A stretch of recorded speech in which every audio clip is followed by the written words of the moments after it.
Avez-vous remarqué que dans les discussions importantes, ceux qui parlent le moins sont souvent ceux qu'on écoute le plus? Dans un monde où tout le monde veut être entendu, le silence est devenu une arme rare. Pourtant, il y a plus de pouvoir dans une pause bien placée que dans un long discours. Il ne s'agit pas de fuir la parole, mais de l'utiliser avec précision. Le silence, comme force invisible. Il y a un moment, presque imperceptible, où tout bascule dans une conversation. Un mot de trop, une explication inutile, une hésitation que personne n'attendait. Et celui qui parlait avec assurance commence, doucement, à perdre de son autorité. Non pas parce qu'il a dit quelque chose de mal, mais parce qu'il a trop dit. Dans notre époque, saturée de paroles, le silence est devenu subversif. On nous pousse à parler, à nous livrer, à justifier chaque choix, chaque émotion, chaque seconde d'incertitude. On associe la parole à la confiance, à la clarté, à l'ouverture. Et pourtant, c'est souvent dans les silences que se cache la véritable puissance. Car le silence n'est pas un vide. C'est un espace plein, chargé d'intention. Quand une personne choisit de ne pas répondre, de ne pas se justifier, de ne pas interrompre, elle ne se retire pas, elle s'affirme, elle montre qu'elle n'a pas besoin de s'imposer pour exister. Les gens puissants, vraiment puissants, n'ont pas besoin de hausser la voix pour être écoutés. Ils n'ont pas besoin d'occuper la scène pour être vus. Leur calme, leur retenue, leur manière de peser chaque mot, chaque regard, chaque silence. Ça suffit à installer une présence qui dérange, fascine, trouble. Ce silence, ce n'est pas de l'absence. C'est une signature, une aura. Le silence crée une tension, une attente. Il attire l'attention plus sûrement qu'un discours bien rodé. Il oblige les autres à s'ajuster, à interpréter, à imaginer. Et dans cette dynamique invisible, celui qui se tait contrôle le rythme. Il devient le centre de gravité de l'échange. Paradoxalement, le silence rend présent. Intensément, il amplifie ce qui est à venir. Il transforme une simple parole en événement. Celui qui ne parle que rarement, mais avec justesse, crée une forme de gravité autour de lui. Chacune de ces prises de parole devient une brèche dans le silence, une lumière dans l'ombre. Dans un monde qui crie, celui qui sait se taire devient une énigme. Et l'énigme attire, l'énigme inquiète, mais surtout, elle domine. Écoutez avant de parler. Il y a une erreur que commettent ceux qui veulent convaincre trop vite. Ils parlent d'abord. Ils s'empressent d'occuper l'espace, de marquer leur territoire avec des mots. Ils se jettent dans l'arène en espérant que leur énergie suffira à l'emporter. Mais pendant qu'ils parlent, quelqu'un d'autre écoute. Et celui qui écoute prend l'avantage. L'écoute n'est pas une attitude passive. C'est une action précise. C'est une stratégie discrète. Celui qui se tait un instant et laisse les autres s'exprimer récolte bien plus que des opinions. Il découvre les angles morts. Il entend les contradictions. Il capte les émotions cachées dans les silences, les hésitations, les mots mal choisis. Et tout cela devient une carte invisible qu'il est seul à lire. Un bon stratège ne se précipite pas. Il attend. Il laisse le flot se déverser. Il laisse l'autre se dévoiler. Plus la personne parle, plus elle s'expose. Elle croit diriger la conversation. Mais en réalité, elle vous livre tout. Ses attentes, ses peurs, ses convictions, sa posture mentale. Elle croit convaincre, mais elle révèle. Écoutez, c'est aussi détecter ce qui n'est pas dit, ce que l'autre évite, ce qu'il répète trop souvent, ce qu'il ne nomme jamais clairement. Ces zones d'ombre sont souvent les endroits les plus vulnérables. Et pendant que vous gardez le silence, vous tracez une carte mentale. Vous voyez les lignes de force. Vous devinez les points de rupture. Et lorsque vient le moment de parler, votre mot tombe avec le poids de la précision. Parce qu'il s'appuie sur quelque chose de plus profond qu'un simple avis. Il s'appuie sur une lecture, une compréhension, une maîtrise. Le silence vous donne un avantage asymétrique. Pendant que les autres croient prendre l'espace, vous prenez les données. Et dans un monde où tout le monde veut être entendu, celui qui écoute devient redoutable. Parce qu'il ne réagit pas, il anticipe. Ce n'est pas de la ruse, c'est de la discipline. Refuser de répondre trop tôt, c'est refuser d'être entraîné dans le bruit. C'est construire sa parole sur un terrain solide. Et dans un monde d'agitation, cela suffit parfois à faire toute la différence. Ne pas tout révéler. Tu crois qu'être clair, c'est dire tout ce que tu penses? Que la sincérité exige l'exposition totale? C'est une illusion dangereuse. Et c'est exactement ce que les plus puissants veulent que tu continues de croire. Parce qu'en vérité, chaque chose que tu révèles peut être utilisée contre toi. Chaque pensée mise à nu est un levier qu'on peut t'arracher des mains. Il ne s'agit pas de mentir. Il s'agit de choisir. Et surtout, de garder. Garder le flou. Garder le non-dit. Garder ce qui fait de toi un mystère. Parce qu'un mystère, ça inquiète. Ça intrigue. Ça oblige l'autre à réfléchir 2 fois avant de s'engager. Quand tu es trop lisible, tu es facilement déchiffré. Et ce qui est déchiffré est souvent sous-estimé. Apprends à donner juste assez, à suggérer plutôt qu'à affirmer, à parler pour semer, pas pour prouver. Parce qu'au fond, celui qui veut toujours tout expliquer cherche à convaincre. Et celui qui cherche à convaincre s'expose à la contradiction. L'ambiguïté stratégique n'est pas une fuite. C'est un rempart. Un brouillard que tu poses entre toi et le monde pour garder le contrôle du terrain. Tant qu'ils ne savent pas ce que tu penses vraiment, ils avancent à tâtons. Ils se méfient, ils projettent, ils inventent. Et ce qu'ils imaginent est souvent plus puissant que ce que tu aurais pu dire. Les plus redoutables ne sont pas ceux qui parlent le plus, mais ceux qu'on n'arrive jamais à cerner. Ceux dont on ne sait jamais s'ils vont attaquer ou applaudir, soutenir ou s'opposer.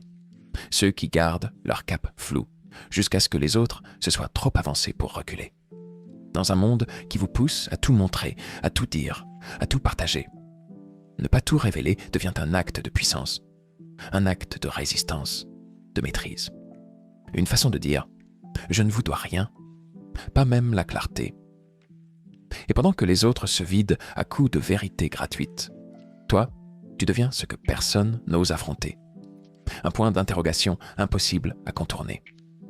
Le respect naît du mystère.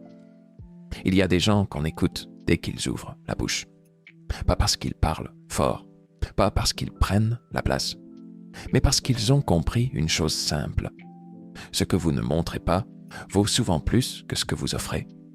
Dans une salle pleine, le silence d'un seul peut peser plus lourd que le discours de 10 autres. Ce n'est pas de la timidité, ni de la distance froide. C'est une maîtrise de soi, une conscience aiguë de l'impact de chaque geste, chaque mot, chaque absence. Les leaders qui inspirent vraiment ne cherchent pas à séduire. Ils ne parlent pas pour gagner des points. Ils ne s'expliquent pas à chaque pas. Ils avancent avec calme, parce que le respect qu'ils imposent ne vient pas de leurs déclarations. Il vient de ce qu'on ne sait pas d'eux. Le mystère, ce n'est pas de cacher la vérité, c'est de la préserver. C'est de comprendre que tout ne mérite pas d'être dit, que tout n'a pas besoin d'être justifié. Quand vous gardez certaines zones de vous inaccessibles, vous créez un espace que l'autre ne peut envahir. Et dans cet espace naît le respect. C'est presque animal, instinctif. L'humain respecte ce qu'il ne comprend pas totalement. Il redoute ce qu'il ne peut pas cerner. Il admire ce qui échappe à la norme.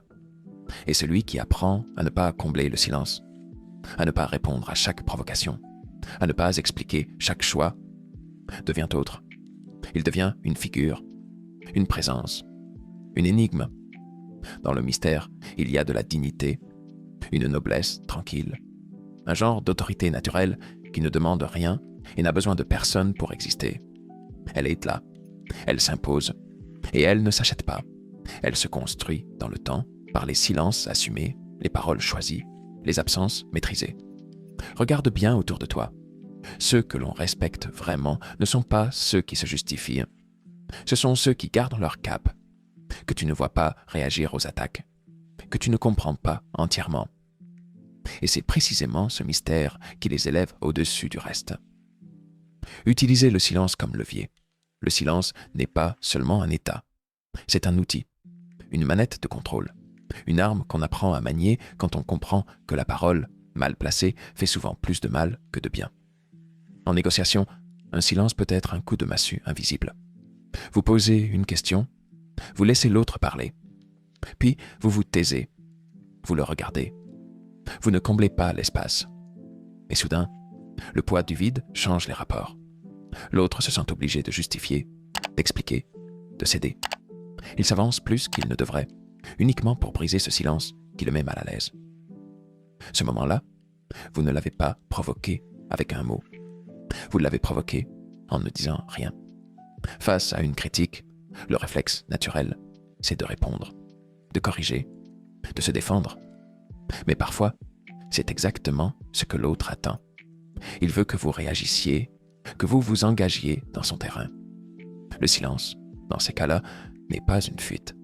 C'est un refus de jouer la partie. Et ce refus, calme, assumé, déstabilise plus que n'importe quelle justification. Dans un projet ou une prise de décision, ne pas tout expliquer tout de suite, c'est se laisser de l'espace. C'est garder le contrôle sur les étapes, sur la perception, sur le timing. Une idée exposée trop tôt est une idée affaiblie. Une stratégie mise à nu trop vite devient vulnérable.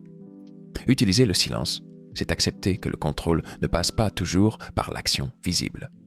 C'est comprendre que parfois, parler, c'est donner. Et que se taire, c'est tenir. Ce n'est pas manipuler. C'est refuser de gaspiller. C'est décider que tout ne mérite pas une réponse immédiate. Que parfois, le simple fait de ne pas réagir change complètement la dynamique. C'est une question de rythme. Quand vous gardez le silence, vous imposez le vôtre. Vous obligez l'autre à s'adapter, à douter, à attendre. Et dans ce jeu, chaque seconde de silence devient un poids que vous placez sur la balance. On croit que l'influence appartient à ceux qui prennent la parole. Mais bien souvent, elle revient à ceux qui savent quand ne pas le faire. Moins de mots, plus d'impact. Il y a des gens dont on ne retient aucun mot, malgré leur discours. Et d'autres dont le simple silence vous reste en mémoire. Une pause dans une phrase. Un regard qui ne cherche pas à plaire. Une absence de justification.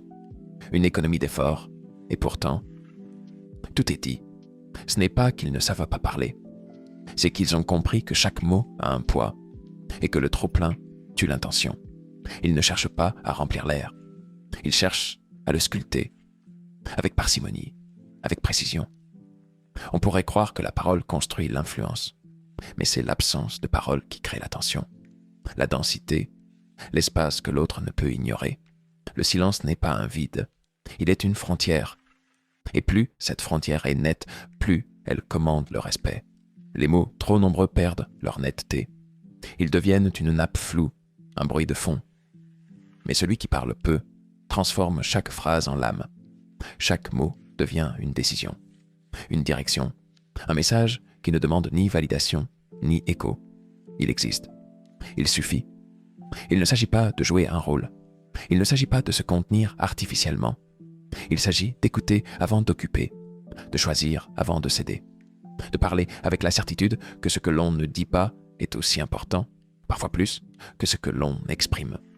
Dans un monde saturé de discours, se taire est un acte de souveraineté, une preuve de contrôle intérieur.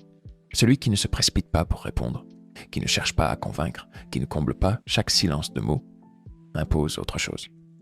Une forme de calme, une présence, quelque chose de stable, d'ancré. Ceux qui parlent sans fin veulent exister. Ceux qui savent se taire savent déjà qu'ils existent. Et peut-être que c'est ça, la vraie marque de force. Être là, pleinement, sans avoir besoin de le prouver. Être entier, même dans le silence. Être entendu, sans parler.